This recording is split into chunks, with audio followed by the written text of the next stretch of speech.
मेरे प्यारे भाई और बहनों, आप सबको मेरा हार्दिक प्रणाम। श्री सुखमनी साहिब एक सरल और गहन शास्त्र है। आज के इस घोर कलयुग में जहाँ सारा वातावरण आतंक और युद्ध से भरा हुआ है, ऐसे समय में एक संदेश की हमें बहुत ज़रूरत है। वह संदेश कौन सा है? वह संदेश है, ईश्वर को मत भूलो, ईश्वर को मत भूलो। मेरे प्यारे भाई और बहनों, गुरुदेव साधु वासवानी जी ने एक बहुत ही मधुर और सुंदर गीत लिखा है, जिसके शब्द कुछ इस प्रकार हैं। शाम तेरे दर्शन बिना कैसे जीऊं, मैं कैसे जीऊं।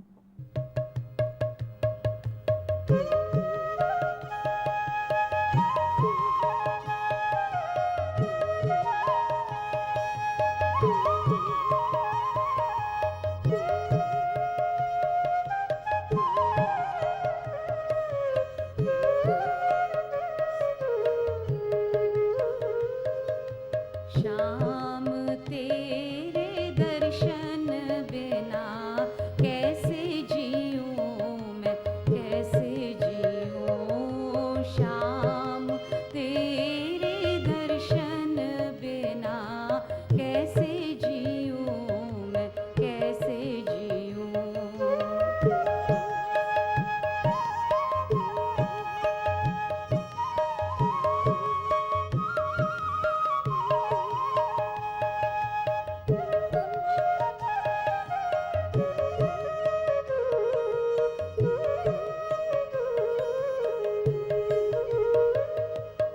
नदी के उस पार शाम सुंदर अजब इस रात।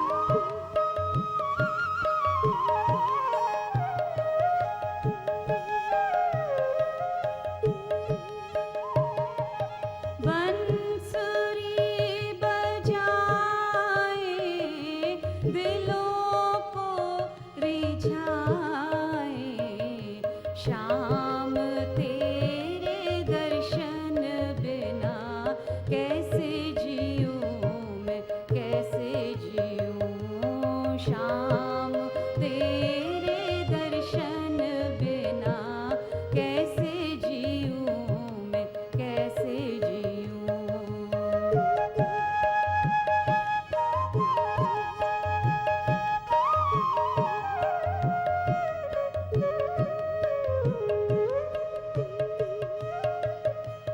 इस पार बैठी पुकारूं, बिना सुनो न्यारूं।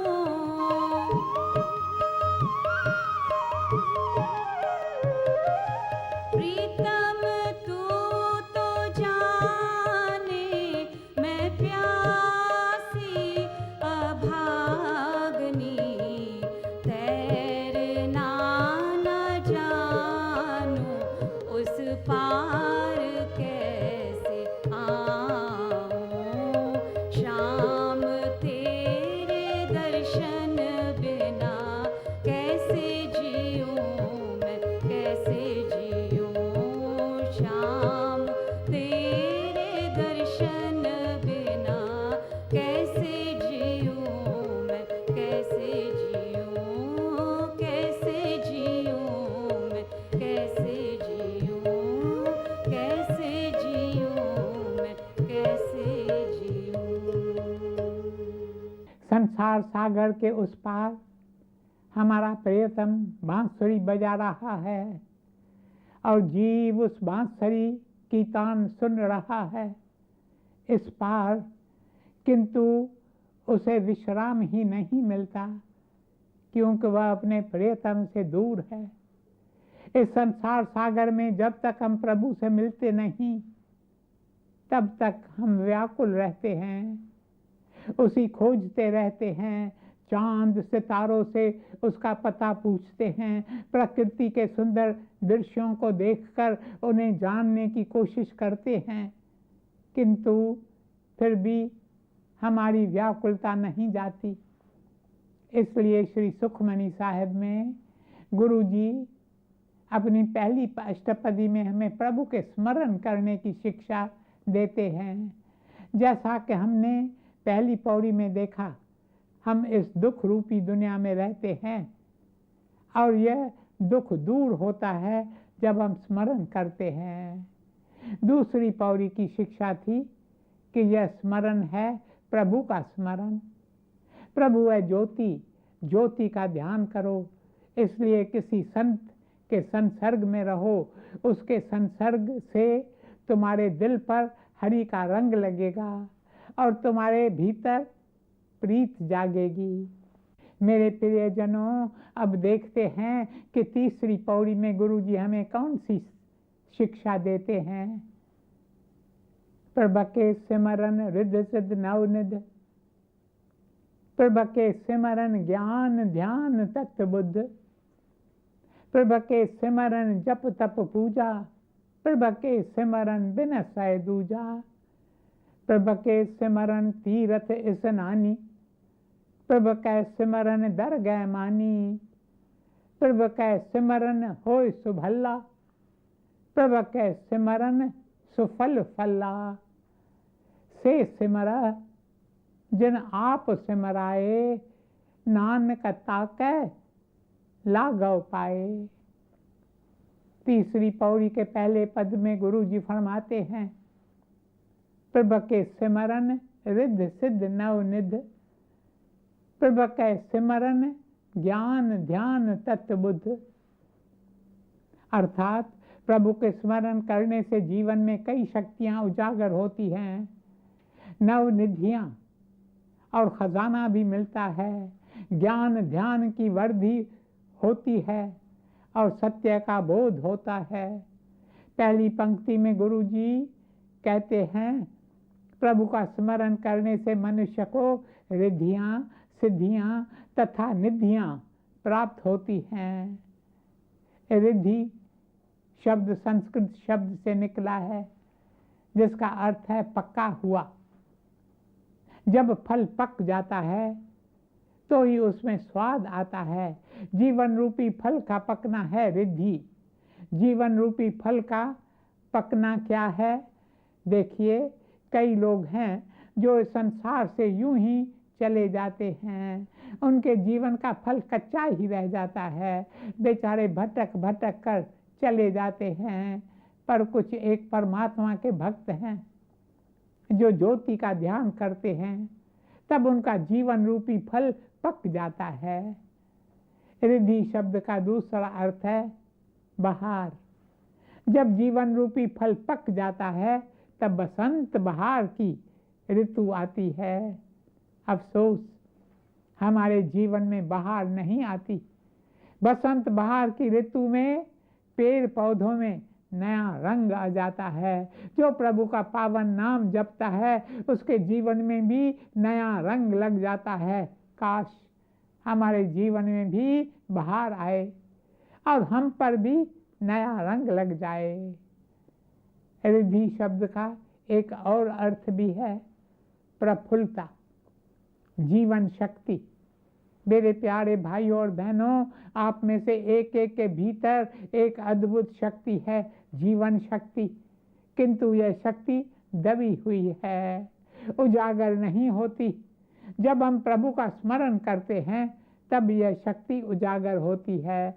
फिर चाहे वो दिमाग की शक्ति हो या दिल की शक्ति या आत्मा की शक्ति, सारी शक्तियाँ प्रभु के स्मरण से ही उजागर होती हैं। इसलिए प्रभु का स्मरण करो। रोज थोड़ा समय ध्यान में बैठो और कहो, हे प्रभु, तुम ही मेरे जीवन की ज्योति हो। ऐसा करने से एक शुभ दिन आपके जीवन में भी ज्योति जगमगाने लगेगी और आपका जीवन नया हो जाएगा। इसलिए दिल खोलकर प्रभु के नाम का स्मरण करो, उनका ध्यान करो। उठत बैठत सोवत नाम, नाम बिना ना दूजा काम।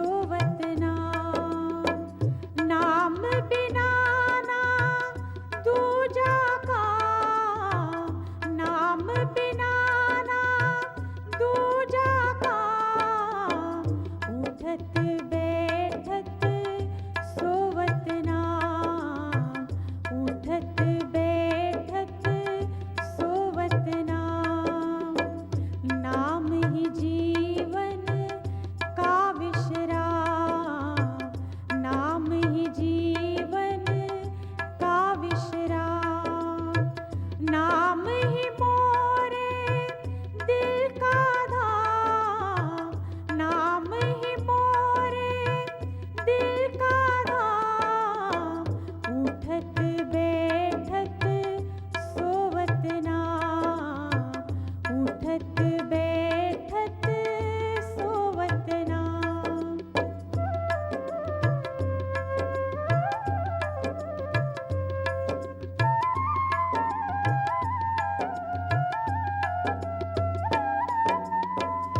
नाम ही साची जीवन ज्योति, उस दर का मैं बना भिखारी, जिसने नाम की निर्मल राह बताई, उठत बैठत सोवत नाम, उठत बैठत सोवत नाम, उठत बैठत सोवत नाम।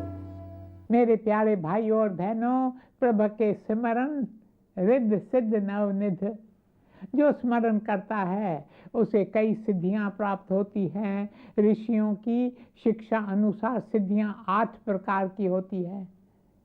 एक सिद्धि ऐसी होती है जिसके द्वारा मनुष्य अपना कद छोटा कर सकता है।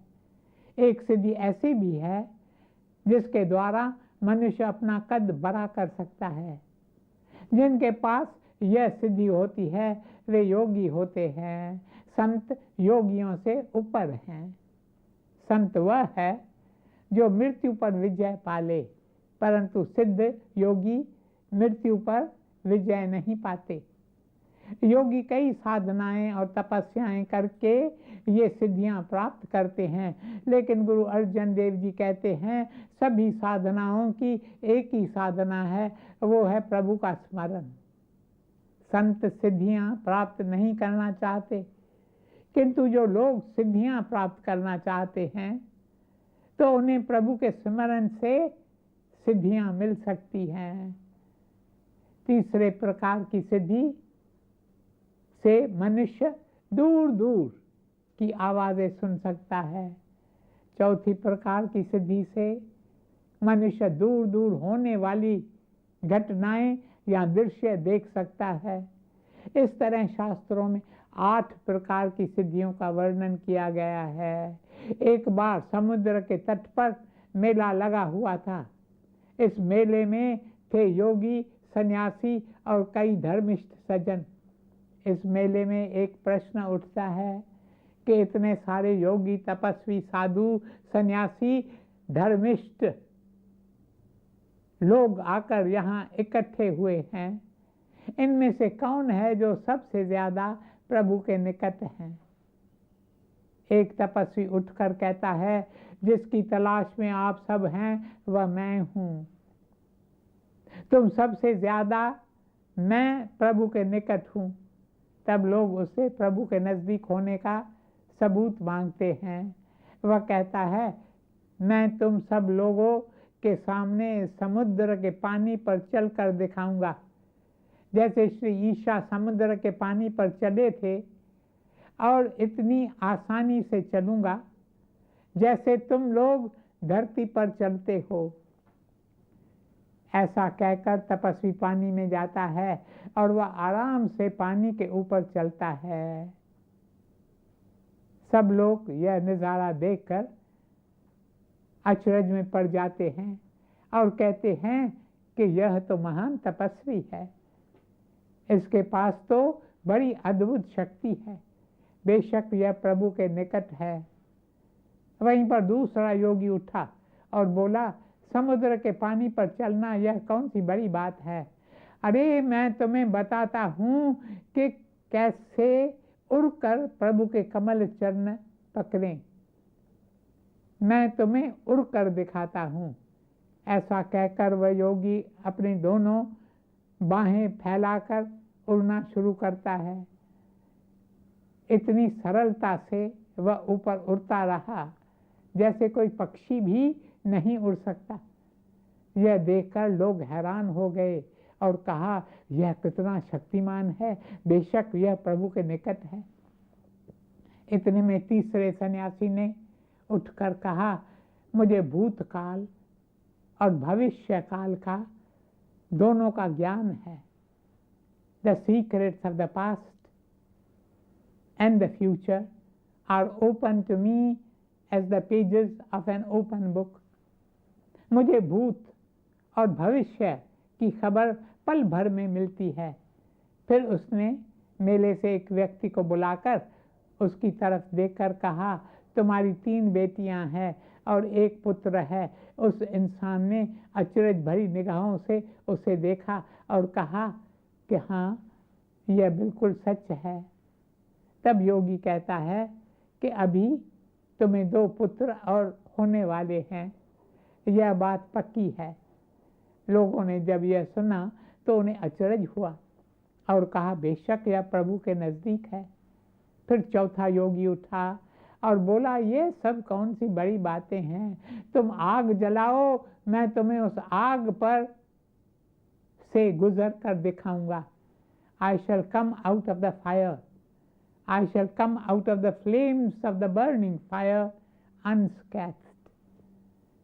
वह ऐसा करता है और लोग हैरान होते हैं। फिर एक दूसरा योगी उठा और उसने कहा, यह कौन सी बड़ी बात है, जमीन खोदो, उस बड़े खड्डे में मुझे डालकर मेरे ऊपर मिट्टी डालो और मुझे गाड़ दो। ठीक 1 साल बाद आकर मुझे निकालना, मैं तुम्हें जीवित मिलूंगा। यह सुनकर भी लोगों को अचरज होता है। इस तरह योगी, तपस्वी, सन्यासी उठते हैं और अपनी अपनी शक्ति दिखाने की चेष्टा करते हैं। वहाँ से एक योगिनी गुजरती है। सब उसे जानते थे। वह योगियों, तपस्वियों, सन्यासियों की ओर देखकर कहती है, तुम क्या कर रहे हो? तुम लोगों को अपनी शक्तियाँ और सिद्धियाँ दिखा रहे हो। नहीं नहीं, धर्म इन बातों में नहीं। सच्चे धर्म की निशानी है विनम्र बनो, विनम्र बनो। आगे योगिनी कहती है कि तुम्हें सिद्धियां प्राप्त हुई, तुम्हें शक्तियां मिली, तो क्या? ये सिद्धियां, ये शक्तियां प्राप्त करना कोई बड़ी बात नहीं है। मूल बात है मृत्यु पर विजय पाना। अब आते हैं निधि शब्द पर। निधियां 9 प्रकार की हैं। 9 निधियों का अर्थ है 9 प्रकार के खजाने। ये 9 खजाने कौन से हैं, इनका भी शास्त्रों में वर्णन किया गया है। उनमें से एक खजाने का नाम है पद्म और दूसरे का नाम है महापद्म, तीसरे का नाम है शंख। इस तरह कुल मिलाकर 9 प्रकार के खजाने हैं। किंतु ये सारे खजाने सांसारिक खजाने नहीं हैं। ये खजाने तो स्वर्ग लोक के खजाने हैं। जो स्वर्ग लोक में रहते हैं उन्हें ये खजाने मिलते हैं। गुरु अर्जन देव जी कहते हैं, यदि तुम ये खजाने पाना चाहते हो तो तुम प्रभु का स्मरण करो। आजकल लोग कहते हैं प्रभु का स्मरण करने के लिए हमारे पास समय ही नहीं है। यदि हम स्मरण करें तो हम कितने सारे खजाने प्राप्त कर सकते हैं। विदेश में एक बड़ा आदमी हो गया है जिसका नाम था पिट। वह बड़ा देशभक्त था और राजनीति में कुशल था। उसके पास इतनी सारी धन दौलत नहीं थी और वह सारा समय देश सेवा में ही गुजारता था। एक दिन उसके नगर का एक जागीरदार बहुत बीमार पड़ गया। जागीरदार की कोई संतान नहीं थी। वह अपनी वसीयत बनाता है और उसमें अपनी सारी धन संपत्ति इस देशभक्त के नाम कर जाता है। जागीरदार के देहांत के बाद उसका वकील पिट से मिलने आता है तो पिट का दरबान उससे कहता है, देखो मेरे मालिक सब लोगों से नहीं मिलते, लेकिन वकील किसी तरह घर के भीतर जाता है और पिट से मिलता है। पिट कहता है, देखो मैं बहुत व्यस्त हूँ और मेरे पास तुम्हारे लिए केवल 3 मिनट हैं, इसलिए तुम्हें जो कुछ कहना है वो 3 मिनटों में कह डालो। वकील कागजात खोलकर जल्दी जल्दी पढ़ने लगता है। देशभक्त मन ही मन कहता है, बस किसी तरह 3 मिनट बीत जाएं और इस आदमी से मेरी जान छूट जाए। इसलिए पिट वकील की किसी भी बात को सुनता ही नहीं है। वसीयत पढ़ने के बाद सारी कागजात वकील उस देशभक्त को देता है। देशभक्त कहता है, इनका मैं क्या करूं? वकील कहता है, ये आप क्या कह रहे हैं? आज से इस जागीर के मालिक आप हैं। तब देशभक्त आश्चर्य चकित रह जाता है और वकील से वसीयत लेकर उसे धन्यवाद करता है। हम भी ऐसे ही हैं, कहते हैं हमारे पास समय ही नहीं है। यदि थोड़ा सा भी समय निकालकर प्रभु का स्मरण करें तो हमें भी जागीर मिल सकती है। अफसोस, थोड़ी सी धन दौलत कमाने के लिए हमारे पास बहुत समय है, किंतु परमात्मा को याद करने के लिए हमारे पास बिल्कुल समय नहीं है। ये कितनी मूर्खता है। मेरे प्यारे भाइयों और बहनों, परमात्मा का स्मरण करें तो आपको भी खजाना मिल सकता है। अब मेरा समय समाप्त हो रहा है। इस पद की दूसरी पंक्ति की चर्चा कल करेंगे। ओम शांति शांति शांति।